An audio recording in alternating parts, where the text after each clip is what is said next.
Hola, ¿qué tal? Muy buenas noches a todas y a todos.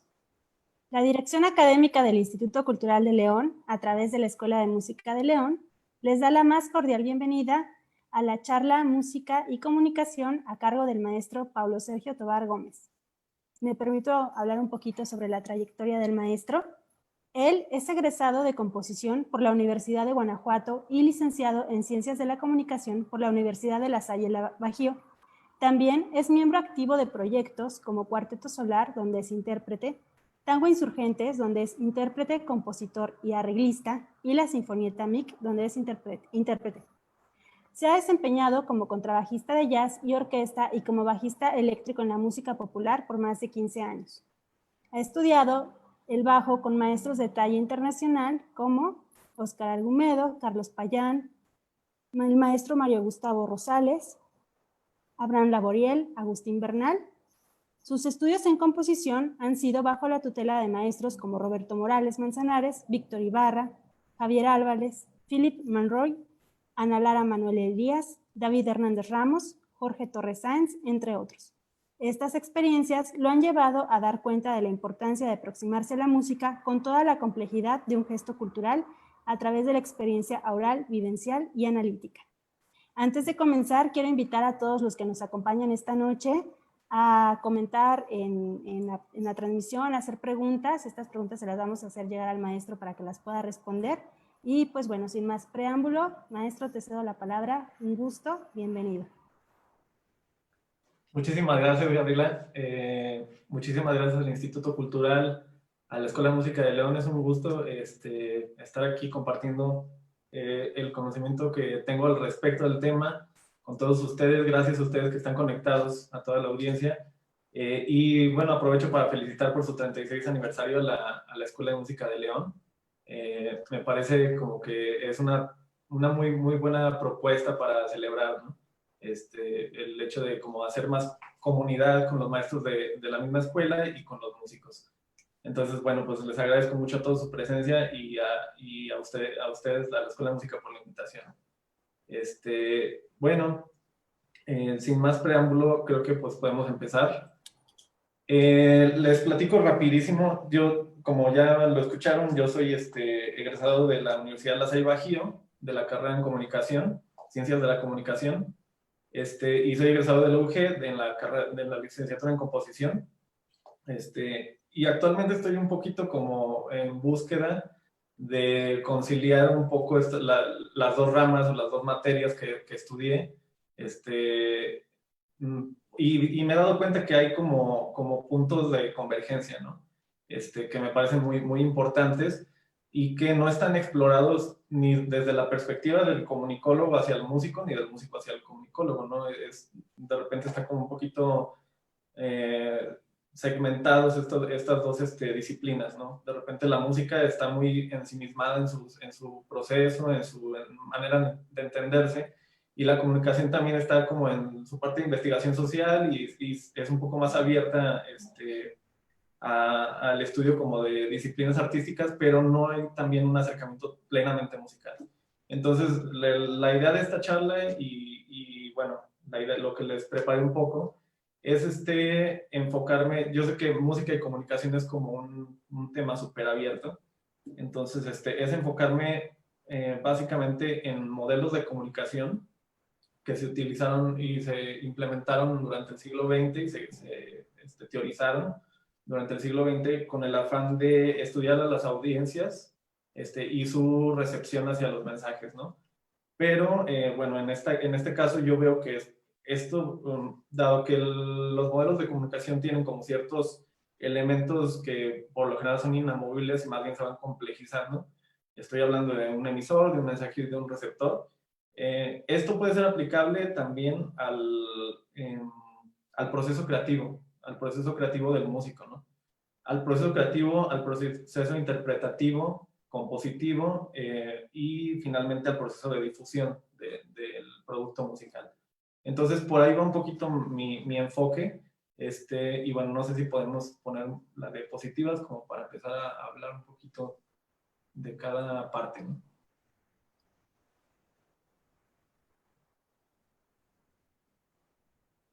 Bien, aquí básicamente es lo que les comento, ¿no? Estoy enfocándome en el tema de música y comunicación a través de los modelos de comunicación que vamos a ver en el proceso creativo y de difusión de la música. Vamos a la siguiente. Bueno, la música como proceso de comunicación. Para esto hay que entender primero que la comunicación se encuentra en de muchísimas formas, ¿no? Y en muchísimos lenguajes. La música, desde nuestros primeros años, hemos entendido que es un lenguaje también que está compuesto de códigos y signos, ¿no? Es algo que caracteriza principalmente a un lenguaje, ¿no? Se manejan códigos y signos que son entendidos en una comunidad y que en este caso no son escritos en una grafía y también son orales, ¿no? Entonces no distan mucho de lo que estamos haciendo justo ahorita, ¿no? Que estamos hablando con nuestra voz, estamos generando palabras. No dista mucho, simplemente son sonidos más en abstracto, pensámoslo así, y no son palabras, ¿no? Estos son como algunos elementos con los que se puede justificar la música como proceso de comunicación. La música también que se desarrolla dentro de un contexto sociocultural. Entonces es una manera de expresión, pero dentro de un contexto sociocultural que obedece a pues a todas estas influencias o formas de vivir, ¿no? Dentro de una sociedad. También se aprende como mismo lenguaje, se aprende como a través de una imitación. Es decir, por lo general, el lenguaje de la música o las nuevas tendencias compositivas que han surgido, o por lo general vienen un poco apegadas a una imitación, ¿no? A una imitación previa y después hay un desarrollo a través de la creación de este mensaje para enviarlo a nuevos receptores, que estos receptores a su vez se vuelven a retroalimentar. Ahorita vemos un poquito más a fondo eso. La reflexividad, es decir, este proceso de comunicación puede ser también interno, o bueno, yo lo pienso así, ¿no? O sea, un proceso que puede aplicar el músico de manera interior o de manera reflexiva, por decirlo así, para generar, para poder componer, para poder crear un producto musical, producto por decirlo así, porque ahorita estamos hablando como de un acercamiento más vamos a hablar de un acercamiento a la difusión, entonces para difundir hay que de repente darle el enfoque de producto, por decirlo así. Pero bueno, este proceso de reflexividad nos hace implementar la música como un proceso de comunicación interno, ¿sí? Y después va a venir la difusión como un proceso de comunicación que ya es más a nivel masivo.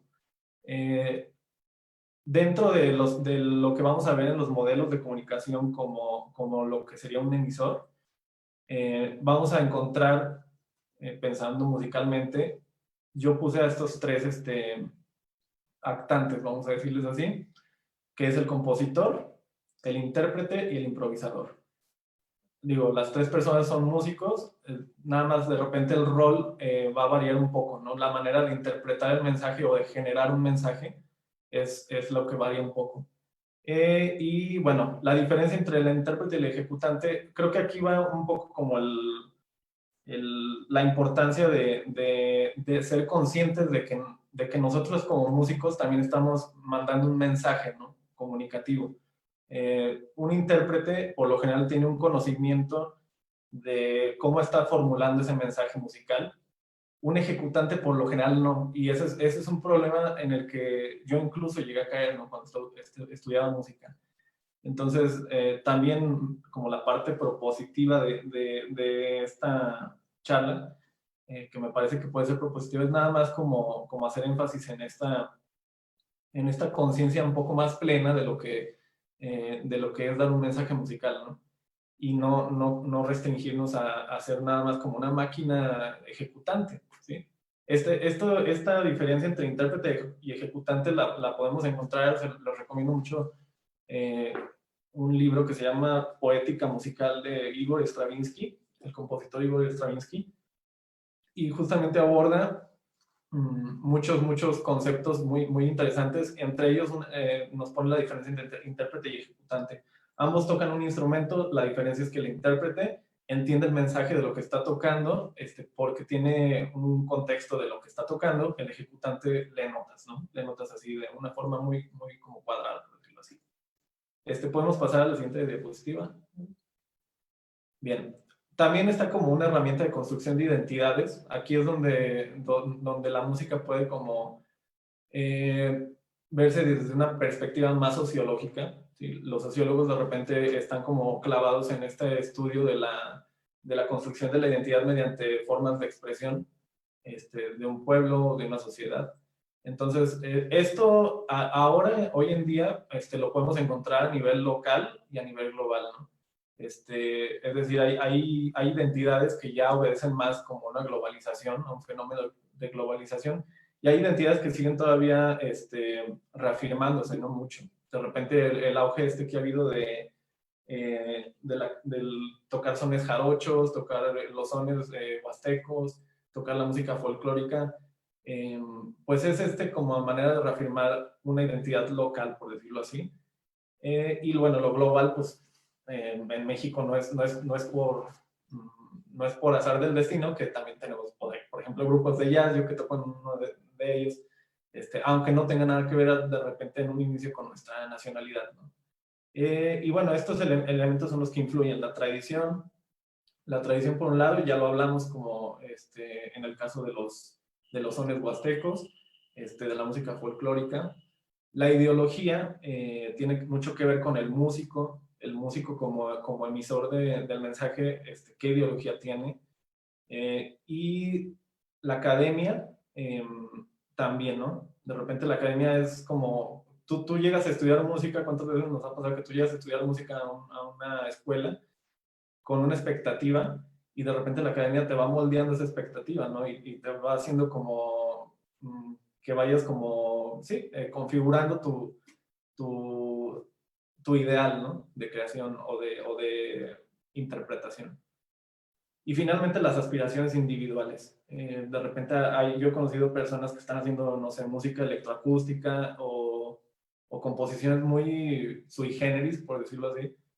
Y bueno, esto obedece también a una aspiración individual, ¿no? No todo tiene que restringirse siempre a un concepto, a uno de estos conceptos.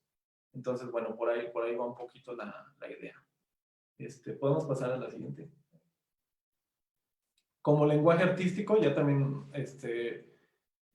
habíamos hablado un poquito de esto. Y bueno, aquí entramos a lo que son los modelos de comunicación, que es en lo que me quisiera como enfocar un poco más. Los modelos de comunicación, tenemos 3 tipos de modelos.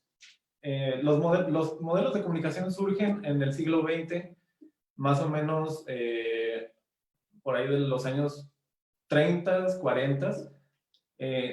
Y bueno, cabe mencionar que la comunicación, las ciencias de la comunicación o el estudio de la comunicación como tal es bastante reciente, ¿no? O sea, realmente su antecesor es más bien no antecesor, pero lo que estaba más apegado a esto, al estudio de la comunicación, era la sociología. Entonces, a partir de los medios masivos de comunicación es que se empieza a hacer estudios de cómo se está comunicando un mensaje, ¿no? Y los modelos de comunicación existentes que empiezan a surgir y a teorizarse a partir más o menos de los años 40, están dentro de 3 categorías: las lineales, los circulares y los... no recuerdo el nombre, pero bueno, los lineales, que son como los primeros que surgen y se teorizan, más o menos obedecen a una etapa de posguerra después de la Segunda Guerra Mundial. Y vamos a encontrar que son modelos que están estudiando al receptor de un mensaje con una perspectiva un poco como más cuadrada, donde el receptor está como totalmente en una pasividad, ¿no? Incluso en una pasividad que lo vulnerabiliza y que el emisor del mensaje puede hacerle llegar un mensaje de una manera casi conductista, ¿no? Por decirlo así. Así se pensaba el modelo de comunicación, no quiere decir que siempre funcionara así, pero bueno, era la manera en que se pensaba. Entonces surgen más o menos estos modelos en la posguerra y a partir de la sociología funcionalista. A grandes rasgos, la sociología funcionalista o funcional estructuralista, que después ya fue como mutando a estructuralismo. Es una sociología que entiende a la sociedad como un grupo de estructuras que están relacionadas entre sí. La estructura económica, la estructura de la familia, las estructuras, las grandes estructuras, la financiera, el Estado, la política, la educación, estas estructuras están relacionadas entre sí, y por su relación que tienen, empiezan a plasmar un ideal de sociedad, por decirlo así.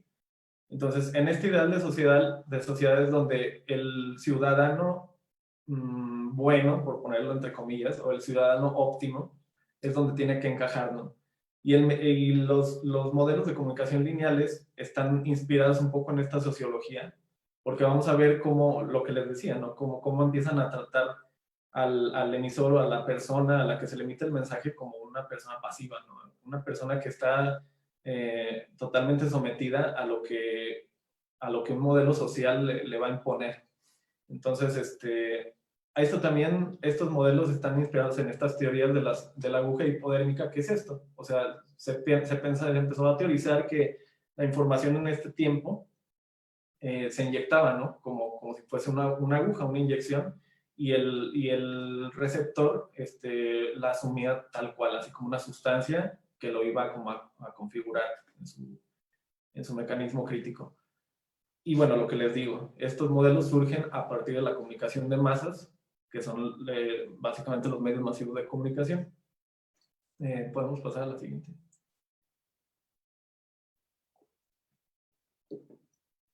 Este es el primer modelo que existe, que surge. Es el modelo de Shannon y Weaver. Y aquí vemos precisamente lo que les comento, ¿no? Una fuente de información que va a ser transmitida por un transmisor, un emisor, a través de un canal que llega a un receptor, y este receptor pues va a tener un destino, ¿no? En muchos casos, por ejemplo, si pensamos en Goebbels o Goebbels, no sé muy bien cómo se pronuncia, el publicista de Hitler, de repente era así como un poquito esta información conductista, ¿no? O sea, esperando repetirla una y mil veces hasta que el receptor se moldeara. Entonces, este es como un modelo de comunicación muy cuadrado, pero sí tiene elementos importantes, ¿no? Que vamos a estar viendo, que se repiten y que son trascendentales y más bien fundamentales en la formulación de un mensaje y de una audiencia y de un público o un receptor. Entonces, vamos al siguiente. El modelo de Laswell, bueno, cabe mencionar que estos modelos son lineales, pertenecen a la linealidad. El modelo de Laswell también es súper conocido. Son estos 4 canales, solamente que aquí Laswell ya empieza a implementar esta última categoría. Entonces, ¿quién? O sea, su palabra o su frase célebre de Laswell fue: la comunicación se logra a través de quién, dice qué, por qué canal, a quién y con qué efectos. ¿Quién? Estamos hablando del emisor. Dice qué, estamos hablando del mensaje. ¿Por qué canal? Un medio en este caso tecnológico en sus inicios. Recordemos que esto obedece a un estudio de medios de comunicación. ¿A quién? Un receptor o audiencia, y con qué efectos. Aquí lo que a mí me parece interesante es que esto puede ser aplicable, o sea, tanto en un estudio de audiencia como también en una reflexividad, es decir, en una manera de pensar y de concebirse uno mismo como intérprete, compositor o improvisador. Es decir, uno se puede posicionar aquí, ¿no? Uno es el emisor. Después, ¿qué quiere decir a través de su música o qué quiere componer? ¿Sí? O sea, esto es totalmente aplicable para lograr un buen, o llevar a buen término una pieza musical, ¿no? ¿Qué quiere decir el mensaje? ¿Por qué canal? En este caso podemos hablar de un instrumento, o si estamos pensando en un compositor de una plantilla orquestal, no sé. O incluso tecnológicamente, pues una computadora, ¿no? que ahorita también está muy, muy en boga la música electrónica, electroacústica. Receptor audiencia, aquí mismo, aquí es donde yo pienso que se trunca un poquito de repente en el compositor, en el intérprete, la comunicación clara, ¿sí? La idea como de que el mensaje musical llegue de manera efectiva.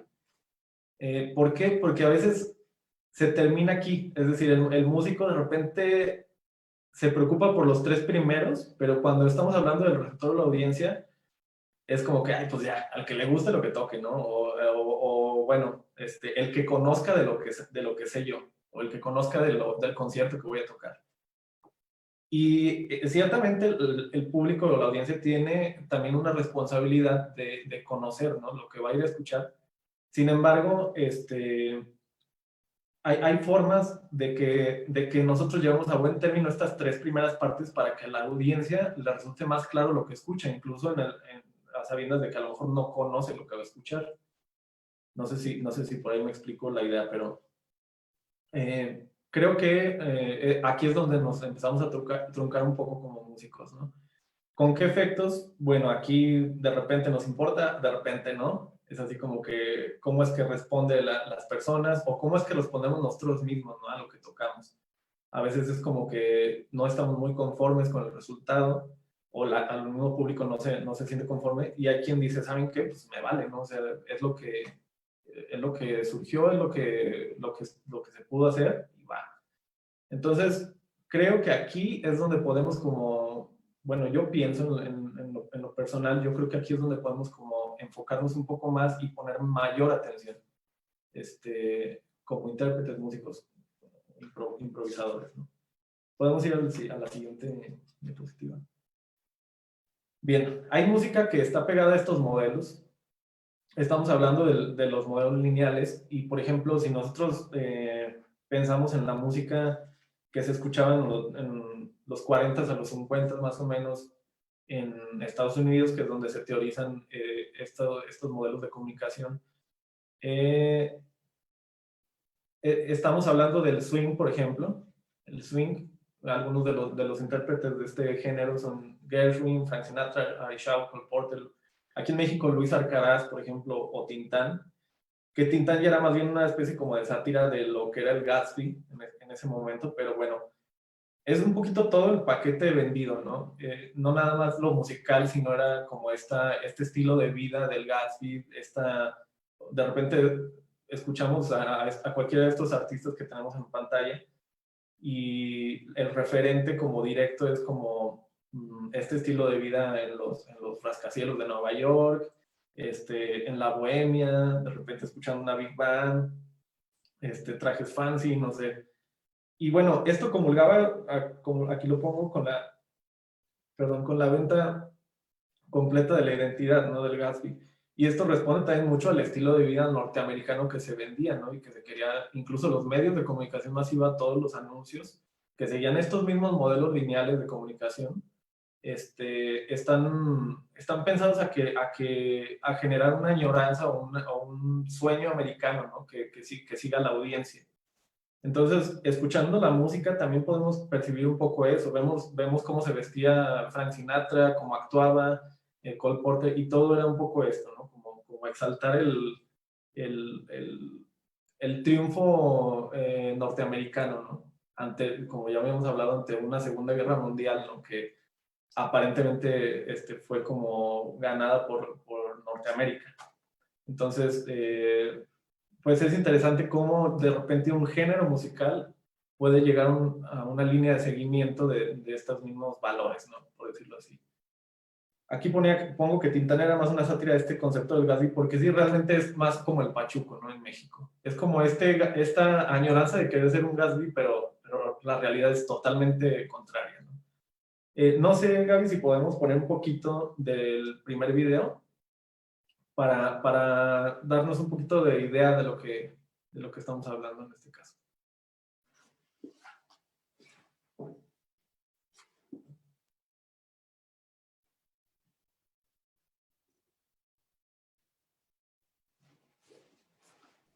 Nada más confírmame, maestro, que sí es este. Sí, sí es ese. Sí, correcto. Sí. Un momentito.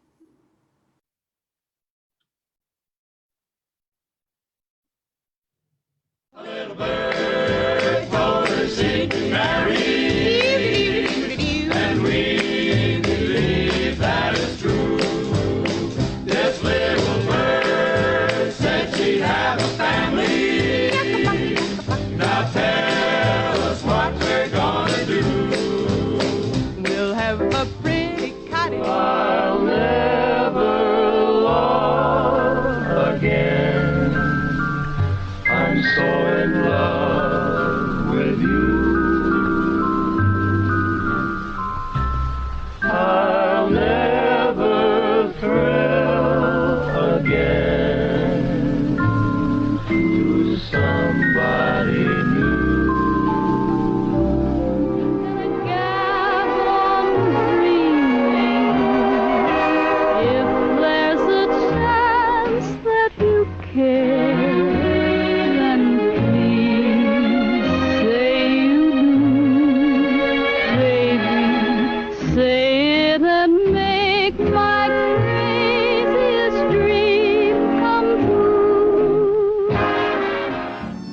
Fuss with my woman, toil for my kids, sweat till I'm wrinkled and gray. While that lucky old sun has nothing to do but roll around heaven all day. Through laughter and through tears.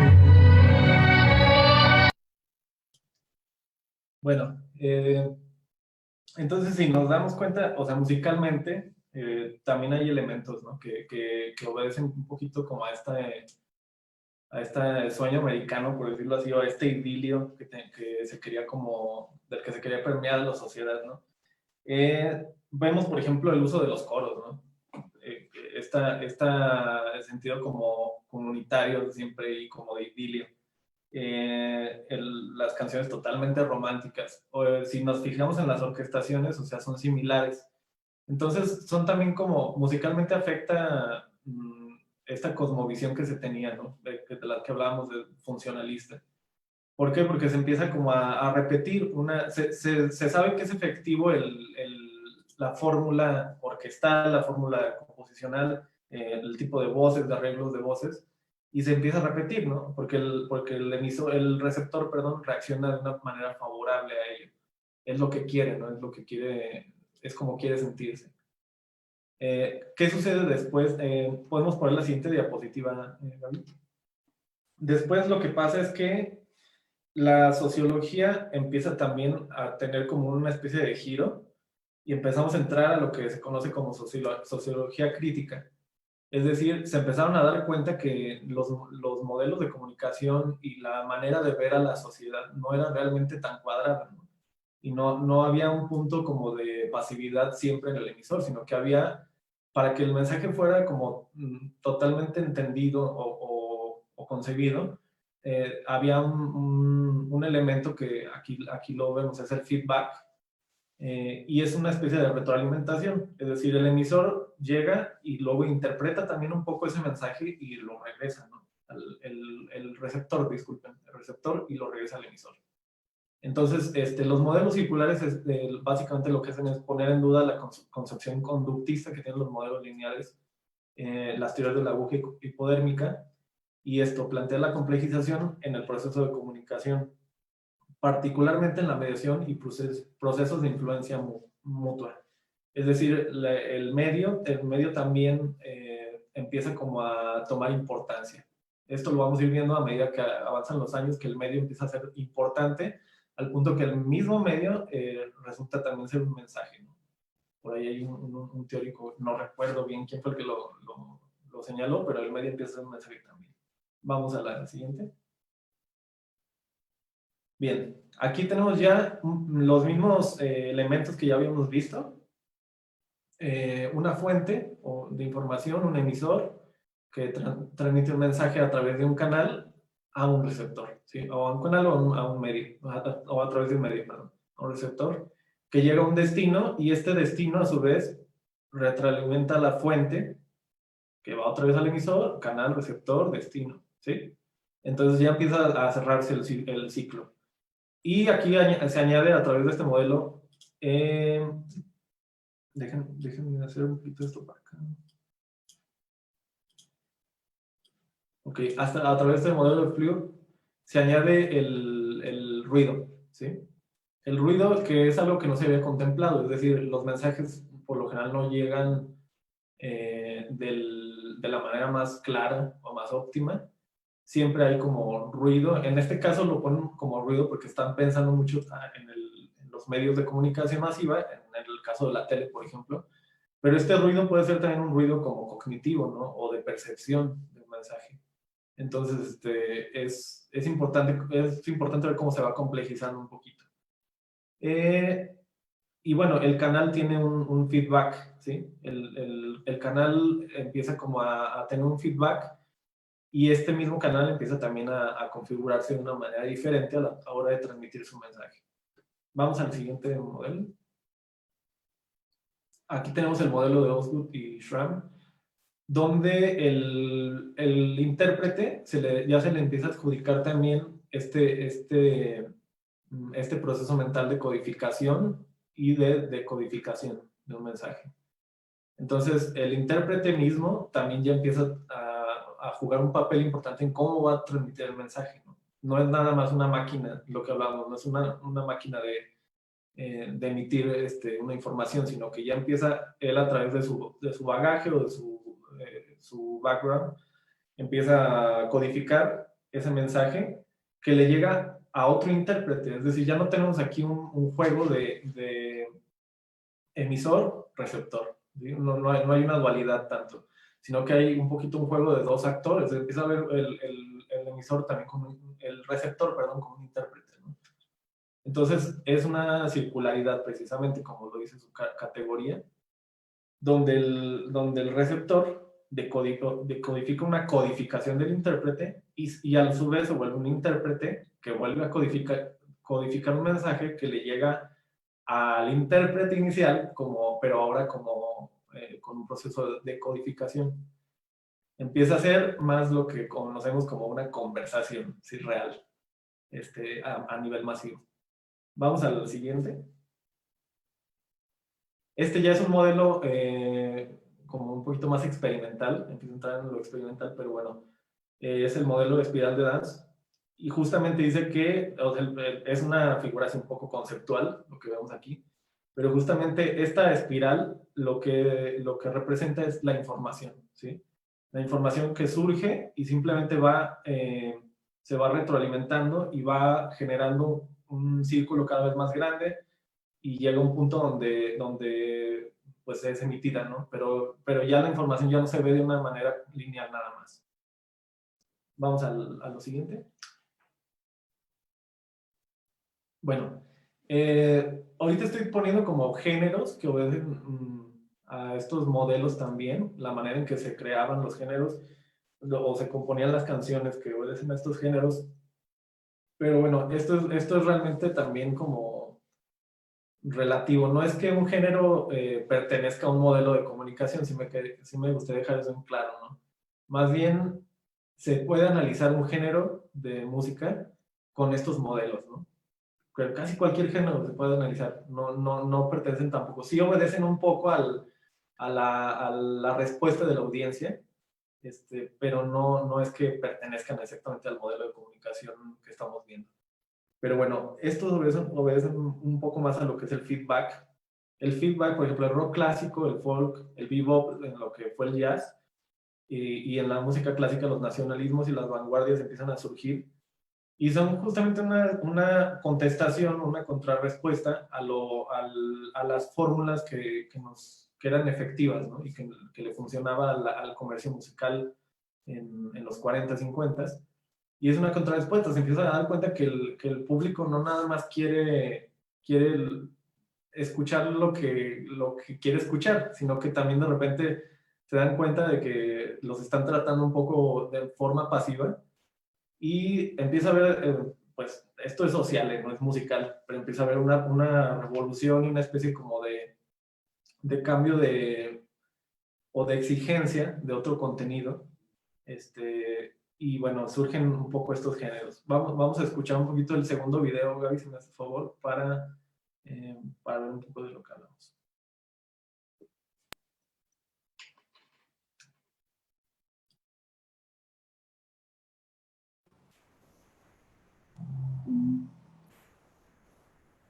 A ver, maestro, ¿me confirmas que sea este? Sí, ese es. Sí, está bien. Bueno, antes de ponerle play, por si alguien no estuvo desde el inicio, invito a la audiencia que está conectada, si alguien tiene alguna duda o algún comentario, ya sea desde la página de Facebook de Escuela de Música de León o del Instituto Cultural de León, lo pueden hacer y yo se lo haré saber aquí al maestro. Entonces, lo comparto.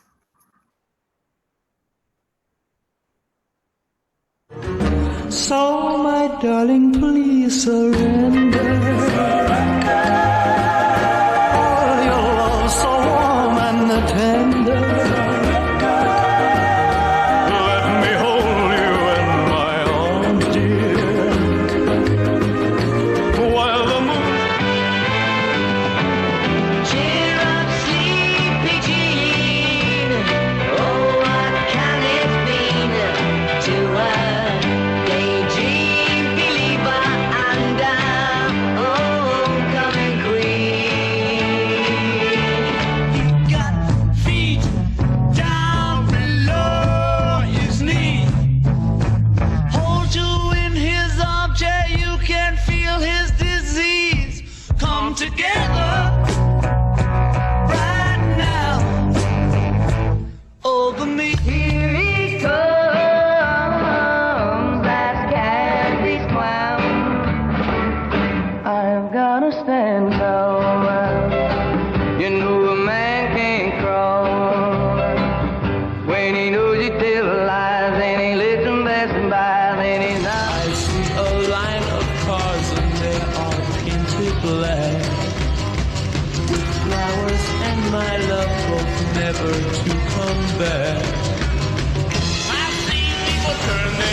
I'm just gonna sit on the dock of the bay, watching the tide roll away.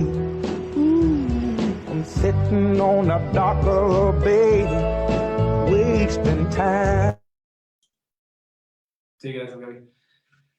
Entonces, bueno, aquí vemos ya otras propuestas rítmicas, otras propuestas culturales, ¿no? Incluso. Ya no es nada más el género musical o la identidad como va a sonar un poco trillado, pero como del hombre blanco norteamericano, ¿no? Sino que se empieza ya a responder ante esta formulita que ya servía, y musicalmente empieza a pasar esto. En la música popular, digo, está un poco estos artistas que veíamos, el rock empieza a surgir como forma de contestar a esta forma cuadrada de ver a la sociedad. Y incluso en el jazz, digo, lo que escuchábamos anteriormente pues era swing, ¿no? Y eso también es una rama del jazz, pero en el jazz empieza a surgir el bebop, con músicos como Charlie Parker, como Dizzy Gillespie, como Art Farmer, que empiezan a generar un jazz pero más retroalimentativo precisamente, ¿no? O sea, que tiene más feedback, es decir, es un jazz donde todos los músicos empiezan a improvisar de repente por horas y horas, ¿no? Hay por ahí un teórico que admiro mucho, bueno, un investigador social más bien, que también es teórico que admiro mucho, que se llama Jesús Galindo, que habla del jazz como la música del infinito, ¿no? Y pues es un poco eso, y surge desde los 60s como esta idea del feedback, pero infinito. O sea, el mensaje no se acaba, el mensaje se va retroalimentando. Entonces es a lo que obedece este género, ¿no? Y esta rama del jazz. Podemos ir a la siguiente diapositiva, por favor. No sé si hay por ahí preguntas que pudiéramos ir contestando No, o estoy maestro. siendo demasiado claro en mi mensaje. Hasta ahora no hay preguntas. Si hay alguna, yo te la comunico enseguida. Órale, va.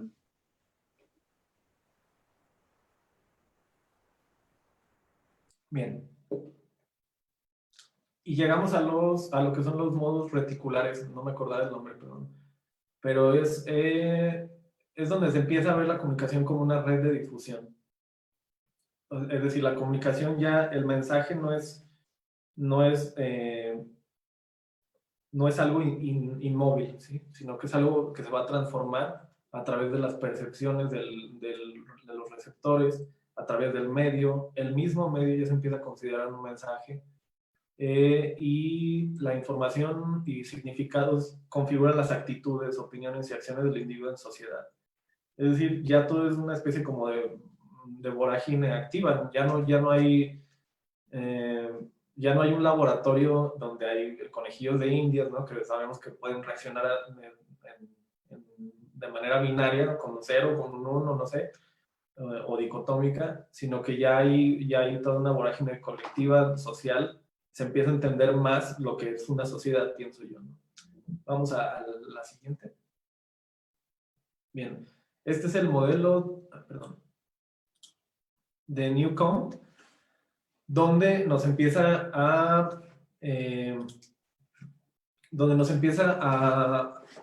justamente a hacer este énfasis en el medio.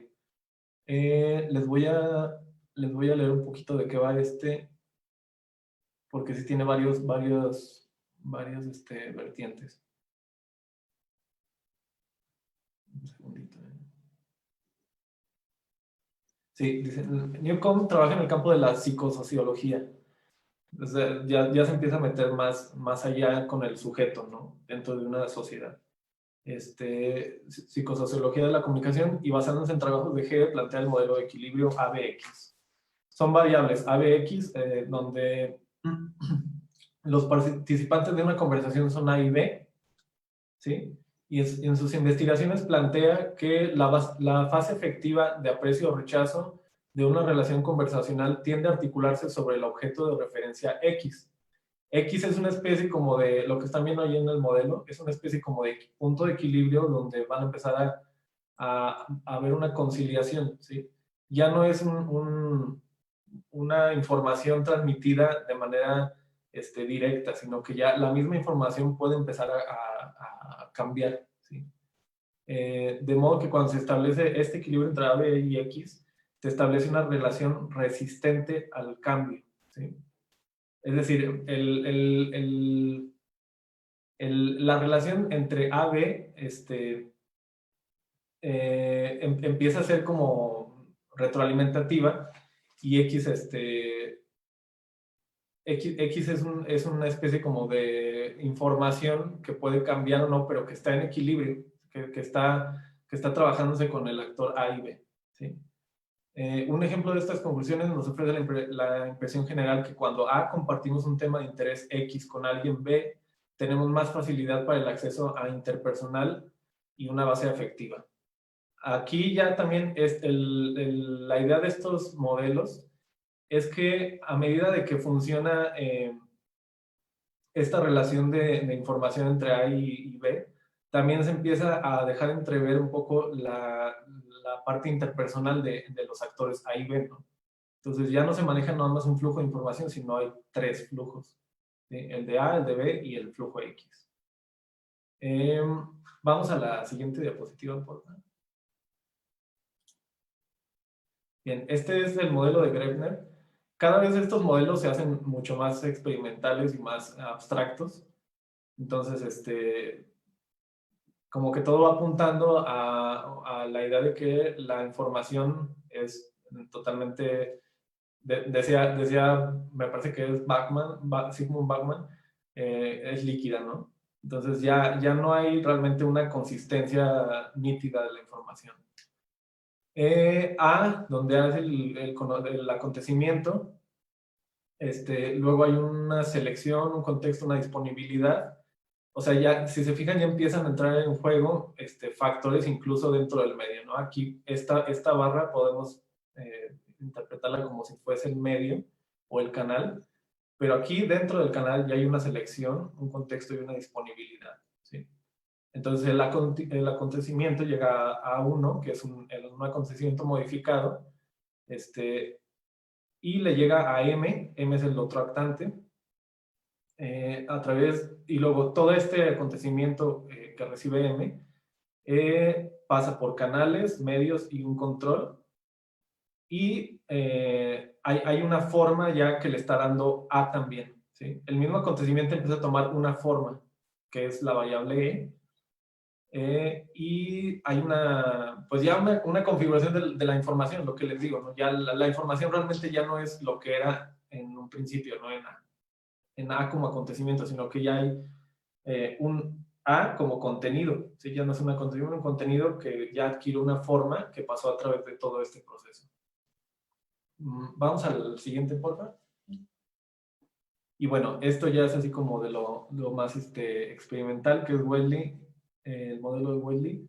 Y es aquí nos plantea este primer modelo, que después hace como una modificación, no una modificación, sino un agregado, donde tenemos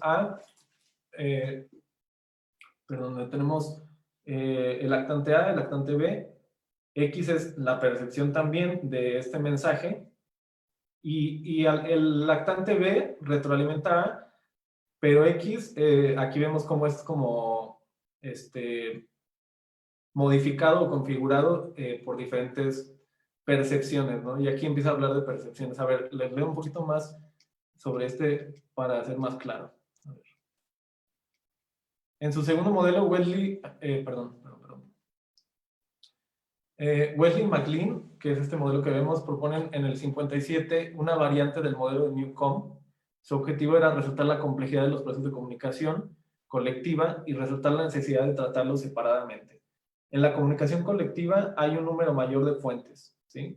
A y de temas, que es la variable A, este número de fuentes, y de temas o ítems de información, es decir, X, ¿sí? Además de darse dificultades especiales en la implementación del feedback entre B y A. Entonces, aquí, entre B y A, lo que son las variables de información empiezan a hacer más, ¿no? Y esto genera una dificultad del mensaje.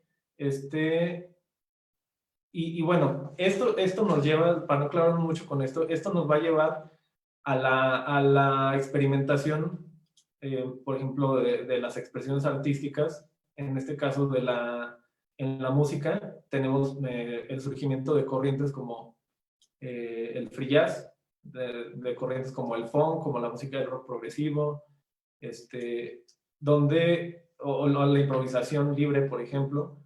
En la música académica, compositores como Karl-Heinz Stockhausen, como John Cage, donde empieza a haber un juego también de actores, ¿no? Incluso abiertamente en sus obras, de repente ya el intérprete no es nada más el músico, sino ya también entra en juego la misma audiencia, ¿sí? El famosísimo 433, que es aplicable para casi cualquier ejemplo de vanguardias o de experimentación, pues es eso, ¿no? O sea, ya al haber silencio durante la obra, durante 4 minutos 33 segundos, ¿qué es lo que pasa? Que el ruido que empieza a generar la audiencia también forma parte de la obra, ¿no? Entonces, un poquito lo que vemos en este modelo. O sea, vamos a pensar que este modelo obedece a esta pieza de 433. Entonces, aquí tendríamos el ruido de la gente en alguna de estas variables X, ¿sí? Justamente B, por ejemplo, siendo la orquesta, y A, John Cage, hay una especie de confusión a través de lo que sucede, ¿no? Las orquestas, por lo general, cuando tocan esto, también entran en una especie como de ansiedad de decir, pues, ¿qué está pasando, no? O sea, ¿realmente creeré en esto? ¿O me pongo así como serio? ¿O mejor me río? ¿O qué? Entonces, pues empezamos a entrar en una fase de experimentalismo, ¿no? La implementación dentro del mensaje musical de factores totalmente azarosos y de la naturaleza, ¿no? Por ahí también con John Cage hay piezas para helicópteros, o sea, de músicos tocando en helicópteros, ¿no? o utilizando instrumentos reciclados. Entonces, ya la fuente de información o el mensaje ya empieza también a experimentarse dentro de otro tipo de información más azarosa, ¿no? O más caótica, por decirlo así. Y bueno, pues es un poquito de lo que va.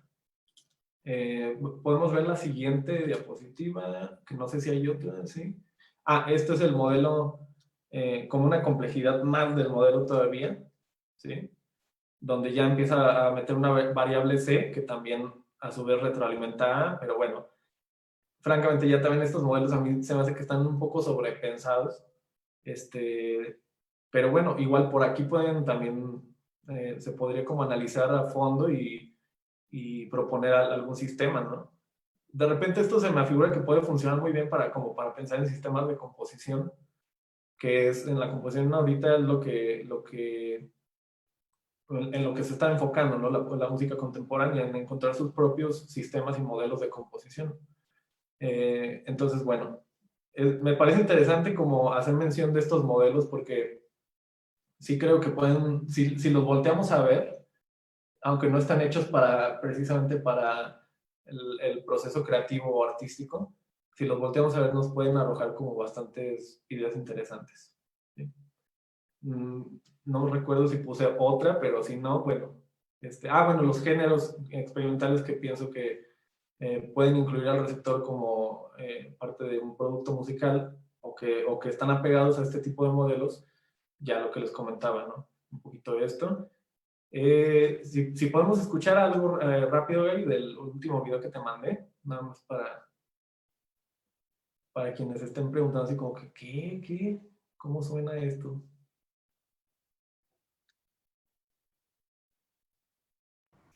¿Cuál video, maestro? El último o sea, ¿eran 3 videos o ya no recuerdo? Sí, ¿no? Eran 4. Mira, te los muestro, tú me dices cuáles. A ver, sí, por favor.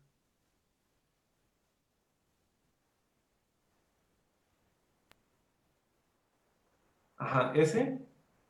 Antes de que lo pongan nada más, Gaby, esta es una fase experimental o progresiva de Miles Davis, que es también un jazzista que crece desde el swing, desde la primera etapa que vimos, tocando con orquestas como, no recuerdo si él tocó con Duke Ellington, pero en orquestas de swing, luego pasa al bebop y luego está en esta etapa experimental, ¿no? Lo que pasaba aquí era que Miles Davis poco a poco, pensando un poco en estos modelos de comunicación, poco a poco fue dejando de ser un emisor de una música, de una composición musical o de una idea musical, y lo que fue haciendo a partir de este punto que vamos a escuchar, fue tomar a sus músicos como los propios emisores de la música, ¿sí? Entonces él se volvía, siendo un líder de la banda o del grupo, él se volvía un poco un receptor activo, que iba más bien dirigiendo la información que iban soltando, la información musical que iban soltando sus músicos, ¿no? Entonces lo que vamos a escuchar es un producto más colectivo, ¿sí? Así yo escucharía un modelo de comunicación experimental o de los últimos, ¿no? que vimos. Ahora sí, Gaby, por favor.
Entonces aquí musicalmente no sé si se percibe o también a lo mejor es una cosa más que yo siento, pero se percibe más colectividad o más propuesta de información de parte de toda la banda, ¿no? Ya no hay un arreglo donde el grupo está tocando exactamente lo que está escrito o una guía, un estándar de jazz o qué sé yo, sino aquí ya hay un sentido más de colectividad. ¿Podemos ver el otro video también, Gaby? Me parece que es el de John Zorn. Ajá. Este video, nada más así les explico rapidísimo. Esta persona es un saxofonista, bueno, compositor, saxofonista, multiinstrumentista también, se llama John Zorn. Y aquí vamos a ver un poquito más esto que comentábamos, ¿no? O sea, esto que está sosteniendo en su mano izquierda John Zorn es un código o un símbolo que le está diciendo a un músico específicamente, o a dos, aquí está señalando dos músicos, que tienen que intervenir en el discurso musical, ¿sí? O en la información musical que van a emitir. Entonces, él está como dirigiendo, pero realmente el mensaje o la información musical o la pieza se está generando a partir de la interacción y la interpretación y percepción de la información de las tarjetas que le está alzando, ¿no? Entonces, vamos a escuchar un poquito el resultado. Okay, ready?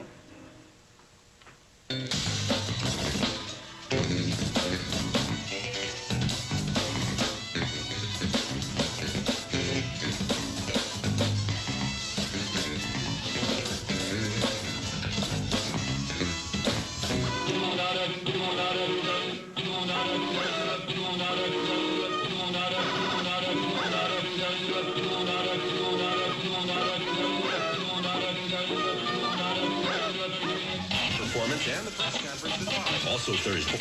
And the press conference is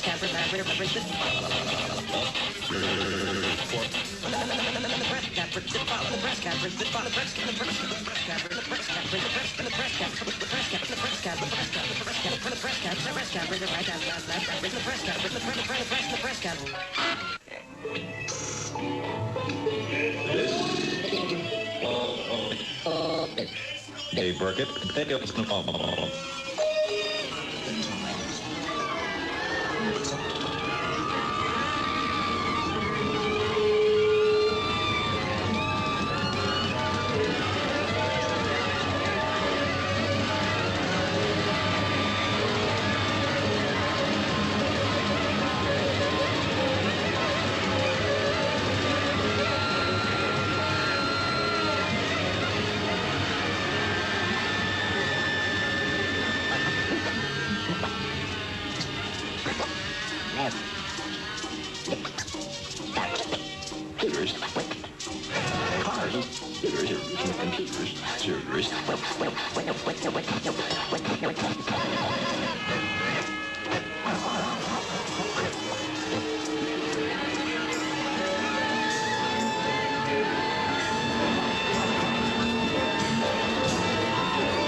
Ok, entonces, bueno, aquí es súper visible ya estos elementos que vimos, ¿no? El ruido, de repente el ruido, porque aparte se están comunicando con señas, ¿no? Literalmente los músicos.